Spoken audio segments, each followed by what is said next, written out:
Welcome to thoughts Cookhouse.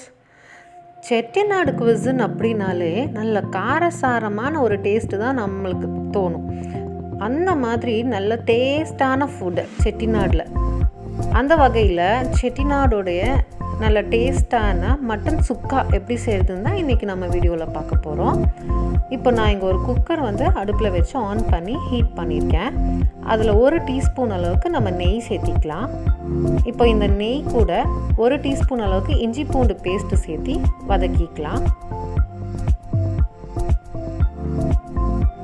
நெய்யில் first நம்ம mutton எல்லாம் வதக்கும் போது நல்ல ஃப்ளேவர் இருக்கும். இப்போ நான் 1/2 kg அளவுக்கு மட்டன் எடுத்திருக்கேங்க. நல்லா கழுவி சுத்தம் பண்ணிக்கலாம். கொஞ்சம் சின்ன சின்ன பீசஸாக தான் நம்ம சுக்காவுக்கு போடணும். நல்லா அந்த மசாலா அதில் அப்போ தான் இறங்கும். இந்த 1/2 kg மட்டனும் நம்ம இந்த நெய் இஞ்சி பூண்டு இது கூட சேர்த்திக்கலாம். அது கூட ஒரு 1/4 டீஸ்பூன் அளவுக்கு மஞ்சள் தூள் சேர்த்திக்கலாம். 1 டீஸ்பூன் அளவுக்கு உப்பு. இது எல்லாமே நம்ம கொஞ்சம் நேரம் வதக்கி விட்டுறணும். இந்த கறியில் இருக்கக்கூடிய அந்த தண்ணி தானாக வெளி நல்லா வற்றி வரணும். நம்ம இதை மூடி போட்டு கொஞ்சம் நேரம் அப்படியே சிம்மில் வதக்க விட்டுறலாம். பார்த்திங்கன்னா தண்ணி எல்லாமே நல்லா வத்திடுச்சு பாருங்கள். இந்த மாதிரி நல்லா வற்றினதுக்கு அப்புறமா நம்ம குக் பண்ணும்போது தான் அந்த கறியில் நல்ல டேஸ்ட் இருக்குங்க. அதில் இருக்கும்போது நம்ம வதக்காமையே நம்ம தண்ணி சேர்த்து குக் பண்ணிட்டோன்னா அந்த அளவுக்கு டேஸ்ட்டாகவே இருக்காது. எந்த ஒரு டிஷ்ஷுமே அப்படி தான். இப்போ நல்லா வதக்கி இந்த மாதிரி தண்ணி சொன்னதுக்கு அப்புறமா இந்த மட்டன் மூழ்கிற அளவுக்கு ஒரு 1/2 கப் அளவு மட்டும் நான் தண்ணி சேர்த்திருக்கேன்.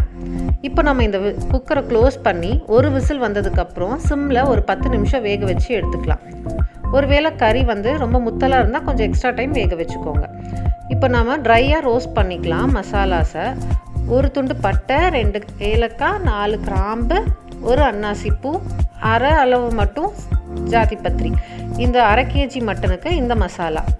இது கூட 2 டேபிள் ஸ்பூன் அளவுக்கு மல்லி விதை, 1 டீஸ்பூன் சோம்பு, 1 டீஸ்பூன் மிளகு, 1 டீஸ்பூன் சீரகம். இதையும் நம்ம இதில் சேர்த்திக்கலாம். நல்ல காரசாரமாக இருக்கும் செட்டிநாடு ஃப்ளேவர் இல்லைங்களா? அதுக்காக இந்த சின்ன சைஸில் இருக்கக்கூடிய இந்த குண்டு மிளகான்னு சொல்லுவாங்க இல்லையா, இதுதான் நல்ல காரமாக இருக்கும். ஸோ இது எடுத்துக்கலாம். நம்ம ஒரு 5 எடுத்திருக்கேன்.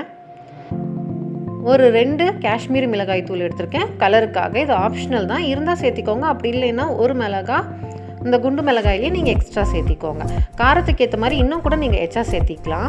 இதை நல்ல மிதமான தீயில் வாசனை வர்ற வரைக்கும் நம்ம ரோஸ்ட் பண்ணிவிட்டு அடுப்பை ஆஃப் பண்ணி நல்லா ஆற விட்டு அரைச்சி நல்ல ஃபைனான பவுடர் ரெடி பண்ணி எடுத்து வச்சுக்கலாங்க. நம்ம வேக வச்ச மட்டன் ரெடி ஆயிடுச்சு பாருங்கள். நல்லா சாஃப்டாக வெந்து வந்திருக்கு. அதில் கொஞ்சமாக அந்த மட்டன் ஸ்டாக் இருக்குது. அதாவது கறி வெந்து அப்படியே அந்த சாறு எல்லாங்க இந்த தண்ணியில் தான் இறங்கியிருக்கும். நல்லா சாஃப்டாக இந்த மாதிரி வெந்திருக்கணும் மட்டன் சுக்கா செய்கிறதுக்காக. நான் இந்த மசாலாவையும் அரைச்சி நல்லா ஃபைனாக பவுடர் பண்ணி எடுத்து வச்சிட்டேன். இப்போ நாம் சுக்கா செய்ய ரெடி பண்ணிக்கலாம். நான் இந்த வெண்கல பாத்திரம் எடுத்திருக்கேங்க. பொதுவாகவே நல்ல அடிகனமான பாத்திரம், இரும்பு கடாய் இந்த மாதிரியெல்லாம் எடுத்துக்கிறது இந்த மாதிரி ரெசிபிக்கு ரொம்பவுமே கம்ஃபர்டபுளாக இருக்கும். 3 டேபிள் ஸ்பூன் அளவுக்கு நல்லெண்ணெய் சேர்த்திருக்கேன். எண்ணெய் சூடாகட்டும். ஒரு பிரியாணி இலை, 2-3 கொத்து அளவுக்கு கருவேப்பிலை கொஞ்சம் அதிகமாகவே நம்ம சேர்த்திக்கலாம். 2 வரமிளகாய் இது எல்லாமே சேர்த்தி நம்ம இதில் வதக்கி விட்டுறலாம். நல்லா நுரைச்சி வருது பார்த்திங்களா? நல்லெண்ணெய் இருந்தனால நல்லா நுரைச்சி வருது. 1 டீஸ்பூன் அளவுக்கு இஞ்சி பூண்டு பேஸ்ட்டும் சேர்த்திக்கலாம். இதை நம்ம கொஞ்சம் வதக்கி விட்டுறலாம். இது கூட நம்ம சின்ன வெங்காயம் சேர்த்தணும். கண்டிப்பாக சின்ன வெங்காயம் தான் இந்த ரெசிபிக்கு டேஸ்ட்டாக இருக்கும். ஒரு 100 கிராம் அளவுக்கு நான் சின்ன வெங்காயம் எடுத்திருக்கேன். 2-3 இந்த மாதிரி கட் பண்ணி நம்ம சேர்த்திக்கலாம். ரொம்ப ஃபைனாக கட் பண்ணுவோம் அப்படின்னு கிடையாதுங்க. இதை நம்ம கொஞ்சம் நேரம் வதக்கிக்கலாம். இங்கே நான் கொஞ்சம் முந்திரி பருப்பு சேர்த்துறேன். இது ஆப்ஷனல் தான். நம்ம சேர்த்துனோன்னா கொஞ்சம் நம்மளோட டிஷ் ரிச்சாக இருக்கும். வரம்பரெல்லாம் வரும்போது நம்ம செஞ்சோன்னா இந்த மாதிரி சேர்த்து செஞ்சோன்னா நல்லா ஸ்பெஷலாக இருக்கும்.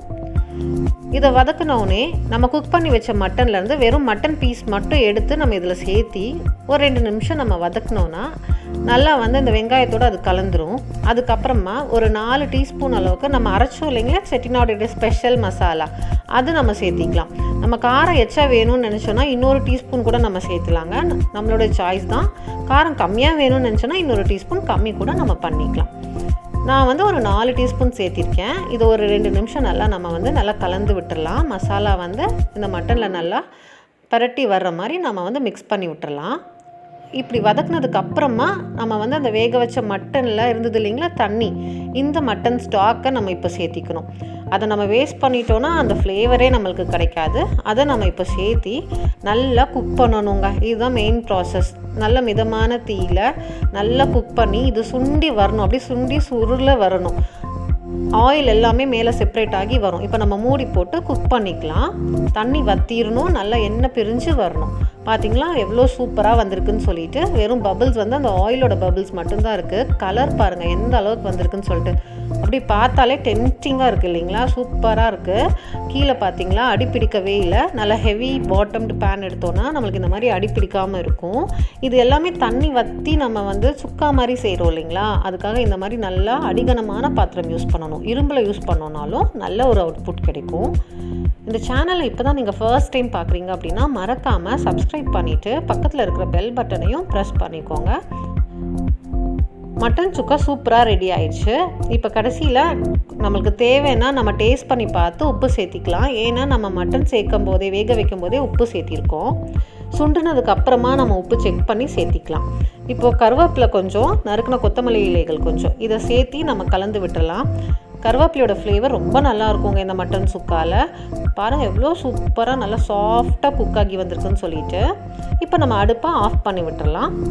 சூப்பராக இருக்குங்க. இது எதுக்கெல்லாம் நம்ம சைட் டிஷ்ஷாக சாப்பிட்லாம் அப்படின்னு பார்த்தீங்கன்னா சாம்பார் ரைஸ், ரசம் சாதம், கர்ட் ரைஸ், பிரியாணிக்கு கூட சூப்பராக இருக்குங்க. அப்புறம் எல்லா விதமான வெரைட்டி ரைஸுக்கும் பக்காவாக இருக்குங்க. இன்னும் நம்மளுக்கு ட்ரையாக வேணும்னு நினச்சா கூட இன்னும் நம்ம ட்ரையாக குக் பண்ணி எடுத்துக்கலாம். கொஞ்சம் நேரம் இன்னும் சுருள விட்டுடலாம். நான் இந்த அளவுக்கு கன்சிஸ்டன்சியில் எனக்கு தேவை. ஸோ இந்த மாதிரி நான் ஸ்டாப் பண்ணி எடுத்துக்கிறேன். எவ்வளோ சூப்பரான மட்டன் சுக்கா ரெடியாக இருக்குது பார்த்தீங்களா, செம்மையாக இருக்குது இல்லையா. சரி வாங்க நம்ம டேஸ்ட் எப்படி இருக்குன்னு சொல்லிட்டு நம்ம கேட்டுடலாம்.